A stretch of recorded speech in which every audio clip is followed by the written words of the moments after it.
ஐரோப்பா செல்லும் உட்பட்ட இந்திய குடும்பம் இடைநடுவில் வைத்து முகவர்களால் கடத்தப்பட்ட சம்பவம் பெரும் பரபரப்பை ஏற்படுத்தியுள்ளது. போர்ச்சுகலுக்கு குடிபெயர முயன்ற இந்திய தம்பதியை மர்ம கும்பல் லிபியாவுக்கு கடத்தி சென்றதோடு 2 கோடி ரூபாய் பணம் கேட்டு மிரட்டல் விடுத்துள்ளது.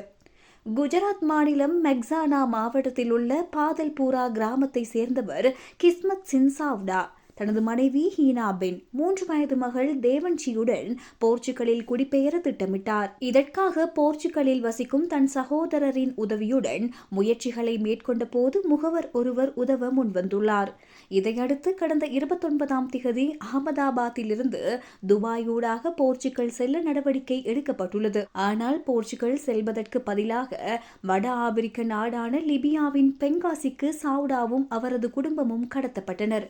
குஜராத்தின் மெக்சானாவில் உள்ள சாவ்டாவின் உறவினர்களை தொடர்பு கொண்ட கடத்தல்காரர்கள் 3 பேரையும் விடுவிக்க வேண்டுமெனில் 2 கோடி ரூபாய் தர வேண்டும் என மிரட்டல் விடுத்துள்ளனர். இதனால் பதறிப்போன உறவினர்கள் மாவட்ட கலெக்டர் மற்றும் போலீசாரிடம் முறையிட்டுள்ளனர்.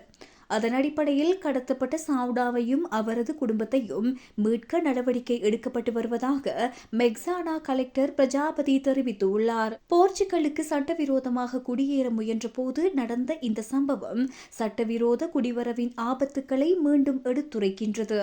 இந்நிலையில் கடத்தப்பட்ட குடும்பத்தை மீட்க இந்திய மத்திய வெளியுறவு அமைச்சு நடவடிக்கை மேற்கொண்டு வருகின்றது.